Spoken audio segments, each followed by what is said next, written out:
तर राज्यातील विविध एसटी स्टँडवरची परिस्थिती टीव्ही9 मराठी दाखवते। आता सोलापूर बस डेपोमध्ये देखील थांबलेल्या शिवशाही बसच्या दरवाजाला लॉकच नसल्याचं रिअॅलिटी चेकमध्ये आता उघड झालेलं आहे। मुख्य बस स्थानकामध्ये केवळ 2 सुरक्षा रक्षक तर डेपोमधील पार्किंगमध्ये केवळ एकच सुरक्षा रक्षक तैनात असल्याचं देखील सोलापूरमध्ये पाहायला मिळालं।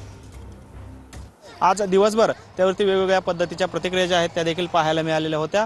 मात्र आपण पाहतो आता सोलापूर एसटी स्थानकाची रात्री 10:30 वाजताची काय नक्की परिस्थिती आहे, कशा पद्धतीची सुरक्षा व्यवस्था जी आहे ती या ठिकाणी तैनात करण्यात आलेली आहे का, या सर्वाचा आढावा जो आपण या ठिकाणी घेताना आपल्याला पाहायला मिळतो। खरं सोलापूर बस स्थानक आहे, शहराचं मध्यवर्ती बस स्थानक आहे आणि या ठिकाणी मोठ्या प्रमाणात वाहनांची ये जा जी आहे, एसटी बसेस ज्या आहेत त्या ठिकाणी मोठ्या प्रमाणात आहेत। कारण पश्चिम महाराष्ट्र आणि मराठवाड्याला जोडणारं एक महत्त्वाचं बस स्थानक म्हणून सोलापूर बस स्थानकाकडे पाहिलं जातं आणि या ठिकाणी मोठ्या प्रमाणात गाड्यांची जी आहे ती आवक आपल्याला दिवसभरामध्ये पाहायला मिळते। आपण पाहतो या ठिकाणी या सोलापूर बस स्थानकामध्ये ह्या सर्व गाड्या ज्या आहेत त्या मुक्कामी लागलेल्या आपल्याला पाहायला मिळत आहेत। आपण पाहतो या ठिकाणी सुरक्षा व्यवस्था जी आहे ती या ठिकाणी आहे का। आपण पाहतोय समोर सुरक्षा रक्षक जे आहेत ते या ठिकाणी या एसटी स्टँडमध्ये आपल्याला पाहायला मिळत आहेत। आपल्याला 2 सुरक्षा रक्षक जे आहेत ते पाहायला मिळालेले होते आणि समोरच्या दिशेला चौकशी कक्ष आहे आणि या ठिकाणची पोलीस चौकी देखील इथं असल्याचं आपल्याला पाहायला मिळतंय।